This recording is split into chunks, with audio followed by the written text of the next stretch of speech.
آج کا زمانہ یہ ہے کہ مولوی صاحب کو جتنا پیمن لگایا جائے اتنے ہی متقی ہیں وہ پیمن والا زمانہ گیا، والا زمانہ گیا، کپڑے والا جو اس زمانے میں پیمن لگا دیے جاتے تھے.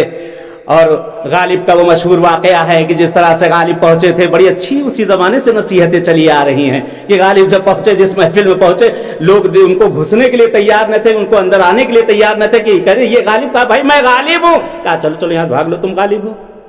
اتنا مشہور انسان اور پھٹیچر جیسے تم پنے چلے آئے ہو. کہتے غالب پلٹ کے گئے، بڑے مایوس ہو کر گئے، اسی انگور کی طرح بڑے مایوس ہو کر گئے. غالب نے اچھے شیروانی پہنی، ٹوپی لگائی، اور کہتے کپڑوں پہ ایسی استری کی کہ اگر خربوزے پہ رکھے تو شاخ ہو جائے. وہاں سے نکلے، نکلنے کے بعد پہنچے اور بڑا ان کی آہو بھگت. جیسے ہی گھسے کہیں کھانا لائے، انہوں نے آستین کو ڈبونا شروع کر دیا. کھا، یہ تیرے ہی لیے سب کچھ ہے، یہ غالب کے لیے نہیں ہے، یہ سب کچھ تیری عزت ہے، میری عزت نہیں ہے. تو کہتے ہیں کہ انہوں نے کہا کہ مولانا صاحب جب دیکھا ان کے عیش و عشرت دیکھا تو پورے بتایا. انہوں نے کہا کہ واہ ماشاءاللہ بڑا اچھا انتظام کیا گیا آپ کے یہاں. تو کہنے لگے یہ بھی ایک ماجرا ہے، یہ بھی ایک ماجرا ہے. تب انہوں نے سنایا اس واقعے کو ان کو. کہا سنیے یہ ہے واقعہ، یہ انگور کا واقعہ انہوں نے شروع کیا. اب انہوں نے کیا کیا، مستری کو لیا. مستری کو لینے کے بعد وہاں سے مستری کو نکلے، مزدوروں کو لیا، اور اس کے بعد کہا کہ ابھی کام شروع کرو. نیو کھودنا شروع ہو گئی. یہ کھڑے ہو کر وہاں پر کام کو دیکھ رہے اور کہہ رہے ہیں کہ یا اللہ آج ایک انگور مل گیا، ایک انگور مل گیا. خوشحال ہے بہت زیادہ. کہتے جب کام شروع ہو گیا، وہاں سے یہ اپنے گھر آئے خوشی خوشی. شام ہو چکی تھی، تھکے مانے وہاں پہنچے. بیوی نے پوچھا کیا بات ہے، کیوں اتنا پریشان ہو، کہاں چلے گئے تھے؟ کہا کچھ نہیں، انگور خریدنے گیا تھا، انگور خریدنے گیا تھا. کہا ابھی تو تم نے خرید کے بھیجا. کہا نہیں، وہ انگور جو بھیجا تھا بچ نہ سکا. آج اس انگور کی باغ سے میں نے ایک دانہ اپنے لیے لگا لیا ہے. وہ ایسا دانہ لگا کے میں آیا ہوں کہ جو پیڑ اور نہال بن کے نکلے گا. 3 کلو تم انگور کھا گئی، مجھے سوچا تک نہیں. بچے بیٹھ کے کھا گئے، ابا کو سوچا تک نہیں کہ میرے ابا کو بھی ایک انگور ان کے لیے رکھ دیا جائے. کہا یہ تو اللہ کا شکر ہے کہ پروردگار نے مجھے میری زندگی میں یہ چیزیں دکھا دی کہ میری بیوی، میرے بچے، ساری زحمتیں، ساری مشقتیں جن کے لیے دن و رات میں گدھے کی طرح بھاگتا رہوں، انہیں ایک انگور بچانے کی بھی پرواہ نہیں. تو میرے مرنے کے بعد تم لوگ کیا کرو گے؟ جب میری زندگی میں تم مجھے ایک انگور نہ دے سکے تو میرے مرنے کے بعد کیا خیرات کرو گے؟ وہ تو اللہ کا شکر ہے کہ تم نے سارے انگور کھا لیے. میں نے کم سے کم اپنے لیے ایک مسجد بنوا دی جو رہتی دنیا تک میرے لیے وہ ثواب پہنچاتی رہ جائے گی. ایک صلوات بھیجو محمد وآل محمد پر.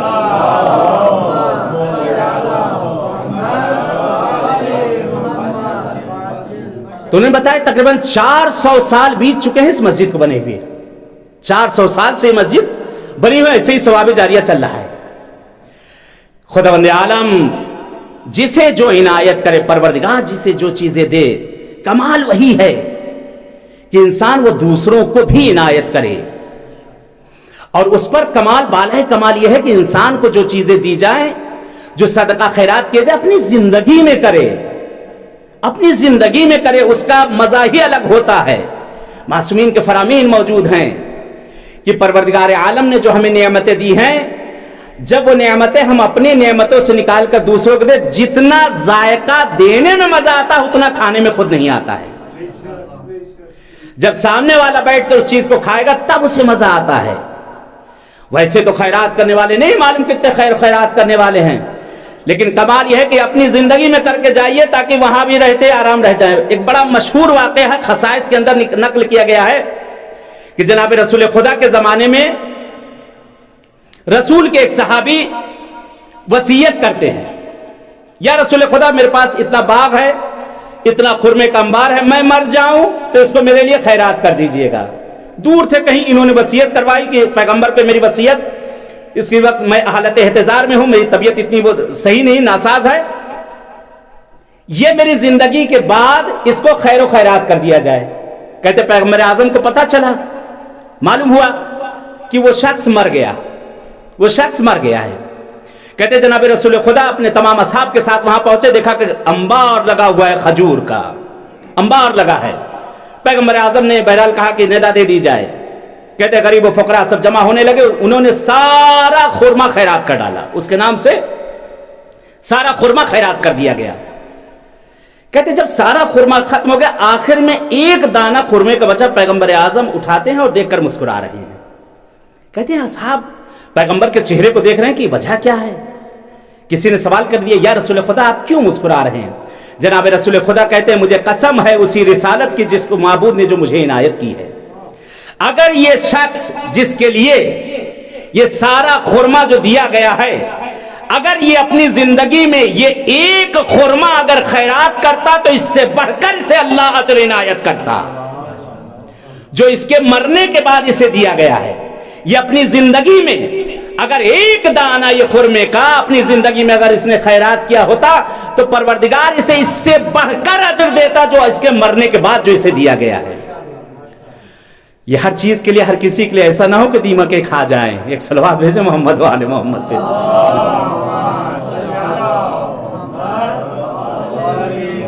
ایک اس سے بہتر صلوات بھیجو محمد و آل محمد پہ۔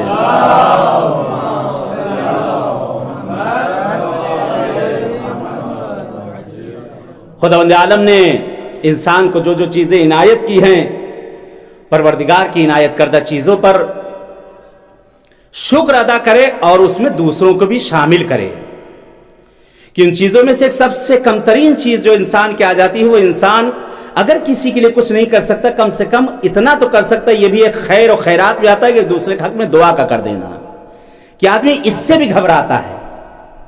ایک بہت مشہور حدیث ہے امام حسین علیہ السلام سے، کہ اس کو میں نے یادداشت یہاں کیا تو مولا امام حسین السلام فرماتے ہیں کہ عاجز الناس من عجز عن الدعاء۔ اللہ اکبر۔ مولا فرماتے ہیں کہ انسانوں میں سب سے عاجز ترین انسان وہ ہے جو ایک دوسرے کے حق میں دعا بھی نہ کر سکے، یعنی اس سے عاجز ترین انسان اور کوئی نہ ملے جو ایک دوسرے کے حق میں دعا کر سکے۔ حدیث کا فقرہ آگے بڑھا، مولا فرماتے ہیں وَأَبْخَلَ النَّاسِ مَنْ بَخَلَ بِالسَّلَامِ۔ مولا فرماتے ہیں کہ بخیل ترین انسانوں میں سب سے بخیل وہ انسان ہے جو ایک دوسرے کو سلام بھی نہ کر سکے۔ آج وہی زمانہ آ گیا ہے، لوگ انتظار میں رہتے ہیں، گھورا کرتے ہیں مولانا صاحب چلے جائیں، گھورے جا رہے ہیں، گھورے جب تک کہ مولانا پلٹ کے سلام نہ کر دے نگاہیں نہیں اڑائیں گے، ایسا تیر چلایا جاتا ہے۔ یہ اسلام کا، یہ ہمارے دین کا یہ شیوا نہیں ہے، یہ وہ دین ہے کہ جس میں پیغمبر اسلام بچوں کو آداب و سلام کرتے نظر آ رہے ہیں۔ سلام سلامتی لاتا ہے، یعنی انسانوں میں اتنا عاجز، یہ بھی خیر ہے، یہ بھی خیرات ہے، کیونکہ آپ دوسرے کے حق میں دعا کر رہے ہیں۔ یہ سلام بھی ایک دعا ہے، جو ایک دوسرے کے حق میں انسان دعا کر رہا ہے، لیکن اس میں بھی جو انسان بخیل بن جاتا ہے، اس میں بھی انسان جو ہے کنجوسی کر جاتا ہے، ذرا سی زبان ہلانے میں، ذرا سی زبان ہلانے میں انسان اس میں بھی کنجوسی کر جاتا ہے۔ لیکن زبانوں کو محفوظ کرنا چاہیے، ٹھیک وہ اپنی جگہ کہ زبان کو محفوظ کیا جائے، زبان کو لوگ کہتے ہیں جتنا روکا جائے اتنا اچھا ہی ہے، معصوم کا بھی فرمان، لیکن وہ وقت اور محل ہے کہ مولا کی بھی حدیث امام رضا اسلام کی حدیث مولا فرماتے ہیں کہ احفظ لسانک تعزو، اپنی زبان کی حفاظت کرو گا تمہیں عزت چاہیے، لیکن وہ اس جگہ کے لیے نہیں، وہ ہر جگہ کے لیے اس کو استعمال کیا جائے کہ ہر جگہ منہ میں لڈو لیے بیٹھا رہ جائے انسان۔ موقع محل ہے کہ ہر جگہ لقلقۂ زبانی بھی اچھی نہیں ہوتی۔ وہ مواقع بتائے گئے ہیں کہ جن مواقع پہ انسان کو چپ رہنا ہے، لیکن جہاں ضرورت ہے وہاں بولنا ہے، ہر جگہ پہ چپ نہیں رہنا ہے، جہاں ضرورت ہے وہاں پر بولنا ہے۔ معصوم نے فرمایا کہ جو اللہ نے جو تمہیں جو چیزیں عنایت کی ہیں، پروردگار نے بھی کہا جو تمہیں اللہ نے جو تمہیں جو چیزیں دی ہیں اس میں دوسروں کو بھی سہیم بناؤ، دوسرا بھی اس کے اندر شامل ہو جائے۔ ختم کی میں نے اپنی گفتگو کو، یہ اپنی زندگی کا ایک شعور، ایک معیار بنا لیں کہ جو پروردگار نے ہمیں دیا ہے تو اس دینے میں خالی تنہا یہ ہماری زندگی نہیں ہے، اس زندگی کے اندر ہمارے ساتھ دوسرے لوگ بھی شامل ہیں طرح طرح سے۔